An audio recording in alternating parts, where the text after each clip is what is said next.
सो हम लोग कंटिन्यू कर रहे थे ह्यूमन आई। ओके, नेक्स्ट था पावर ऑफ अकोमोडेशन।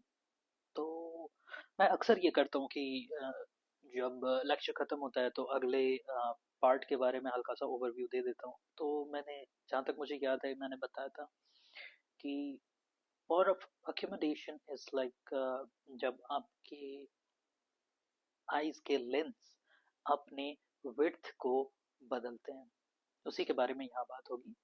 तो let's do it. The eyes eye lens is composed of fibrous jelly like material। तो यहाँ पे जरा सा बायोलॉजी की बात है। कहने का मतलब ये है कि जो आप आईज में ये देख रहे हैं, ये जो पर्टिकुलरली लेंस जो है, ये हिस्सा, सॉरी मैं कलर भी अलग ले लिया हूँ, गलत। तो ये जो लेंस है टोटल, ये देखिए, इधर आगे की तरफ जरा सा फ्लैट दिख रहा है, इधर की तरफ ज्यादा कर्वेचर है इसका। तो ये आपस में, इसका कर्वेचर बदलता रहता है, और कर्वेचर बदलने की वजह से इसका फोकस पॉइंट भी चेंज होता रहता है। ठीक है ना। फोकस पॉइंट चेंज करने का मतलब क्या है, उन्हें कहने का मतलब ये है, एक तो आने वाला तो फिक्स होना चाहिए कि यहीं पे हमेशा इमेज बने। ठीक है, let me reduce the thickness. Okay. और दूसरा ये है कि आप किसी समय यहाँ देखना चाहते हो और किसी समय इससे इतना दूर यहाँ देखना चाहते हो, तो दोनों को कैसे मैनेज करेगा आंख। ठीक है ना।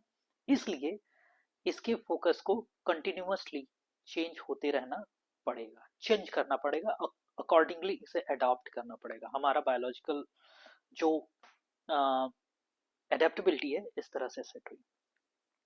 अब आता है कि उसी की बात हो रही है, तो अब ये लेंस अगर जो सीधा एकदम क्या कहते हैं ग्लास का बन जाएगा, तो जानते ही हैं ग्लास एकदम रिजिड होता है।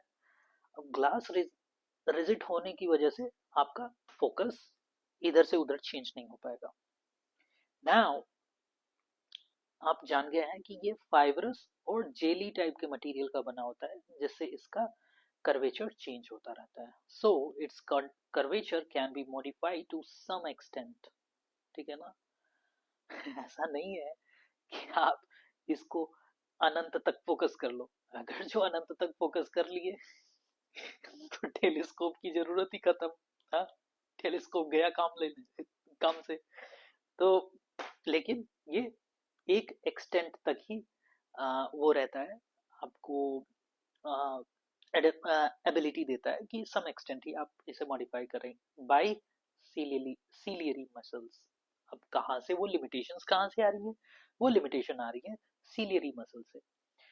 कहीं भी बात ये है कि अगर जो ये लेंस यहाँ पे है और इसके कर्वेचर को हम चेंज कैसे कर सकते हैं, ये कोई भी चीज हो, या फिर कर्वेचर के चेंज, कहने का मतलब ये है कि कर्वेचर को चेंज कैसे करेंगे आप।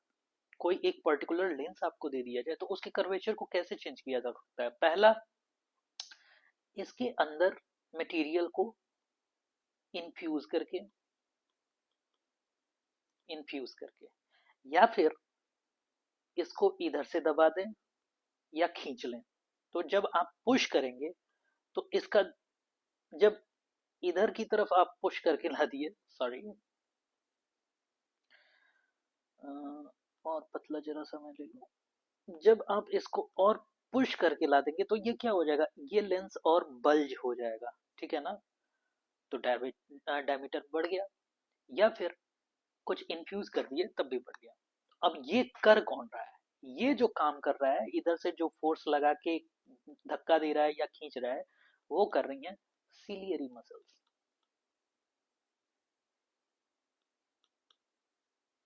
Ciliary muscles. अब भाई मसल्स को तो आप अनंत तक नहीं कर सकते ना खींच के, और कितना भी करेगा, सीलियरी मसल्स काम क्या कर रही हैं, एक तरह से रस्सी का ही तो काम कर रही हैं, कि एक बार बाहर खींच दिया, कभी बाहर खींच दिया, कभी अंदर पुश कर दिया। तो रस्सी से कितना खींच सकते हो, एक एक्सटेंट पर रस्सी टूट ही जाएगी, उसका एक पावर एक जगह पे जाके उसका एक लिमिट आ ही जाएगा। इसीलिए हमारा जो ये लेंस का मॉडिफिकेशन है वो एक किसी पर्टिकुलर एक्सटेंट तक ही हो पाता है। Got it? अब आगे बढ़ते हैं। The change in the curvature of eye lens can thus change its focal length. ये बात मैं बता चुका।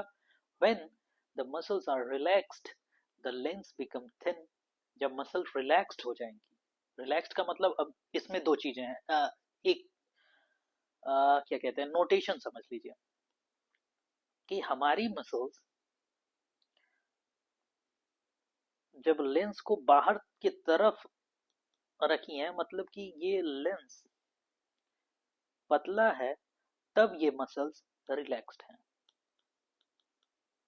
ठीक, ये मसल तब रिलैक्स्ड है। मतलब कि बात ये है कि जितना मोटा करना पड़ेगा इस लेंस को, या फिर जितना आप इसको पुश करोगे इधर की तरफ, उतना ही आपको आपके सीलियरी मसल्स पे स्ट्रेस आएगा। ठीक, सीलियरी मसल्स पे स्ट्रेच आएगा। ये होता क्या कब है, ये जरा आप प्रैक्टिकली देखने की कोशिश करिए।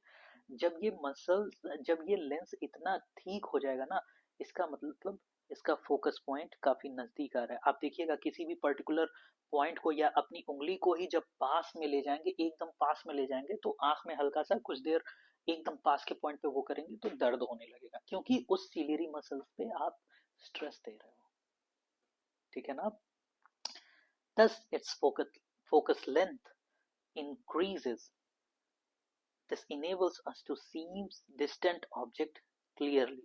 अब यहाँ क्या है, ये थिन की बात कर रहा है, क्योंकि और जब ये रिलैक्स्ड है तो ये थिन है, और थिन होगा तो ये फ्लैट हो जाएगा। तो फ्लैट का मतलब क्या है, फ्लैट जो मिरर होते हैं, फ्लैट लेंसेज होते हैं, या फ्लैट ग्लास होता है, उसकी फोकस दूरी इन्फिनिटी पे होती है, तो इन्फिनिटी पे हमें कोई स्ट्रेस नहीं आता है। ठीक है, वही बात कर रहा है कि 10 इफ रिलैक्स पोजीशन में बात कर रहा है। एक बार फिर से ये समझाता हूँ। When the muscles are relaxed the lens become thin and hence focus length will be almost infinity. Thus its focal length increases. भाई बढ़ ही गया, जाहिर सी बात है, क्योंकि हम नजदीक उंगली को ला के देख रहे थे, किसी पॉइंट को देख रहे थे, तो फोकस एकदम नजदीक ला लिए थे। This enables us to see distant object clearly. When you are looking at object closer to eye, the ciliary muscle contracts. ठीक है? This increase the curvature of eye lens. Increase the curvature of eye lens. The eye lens then become thicker. Okay. Consequently, the focal length of the eye lens decreases. तो focal length पास में आ जाता है, decrease हो जाता है। This enables us to see nearby objects clearly. अब इससे हम पास की चीजें देखते हैं, पास की चीजें देख रहे हैं। The ability of the eye lens to adjust its focal length is called accommodation. अब इसी के चेंज को हम accommodation कहते हैं। However, the focal length of the eye lens cannot be decreased below a certain minimum limit. अब ये भी नॉर्मल आइज के लिए शायद मुझे याद नहीं आ रहा है, अभी इसमें बताएगा। 25 सेंटीमीटर है सर, यहाँ पे दिया हुआ। तो 28 मुझे याद आ रहा था, खैर जो भी है। कहने का मतलब ये है कि एन एवरेज पर्सन 28 सेंटीमीटर से नीचे करीब की वस्तुएं नहीं देख सकता, बशर्ते यंग एज में ये भी पॉसिबल है। ठीक है ना? तो ये एवरेज की बात है, आपकी टोटल एज कहाँ पे है। तो मिनिमम जो डिस्टेंस होती है, मतलब एज्ड पीपल के लिए जो नियर पॉइंट होता है और यंग पीपल के लिए जो नियर पॉइंट होता है, उन दोनों के बीच का, उन दोनों का डिस्टेंस का एवरेज निकालेंगे तो 28 या 25 सेंटीमीटर आ जाएगा। Okay, try to read printed page by holding it very close to your eyes. कहाँ है ट्राई टू प्रिंटेड पेज, कहाँ ढूंढने चाहिए? किताब, अच्छा किताब सामने हो तो पढ़ सकते हैं, किताब उठाने की भी जरूरत पड़ेगी ना।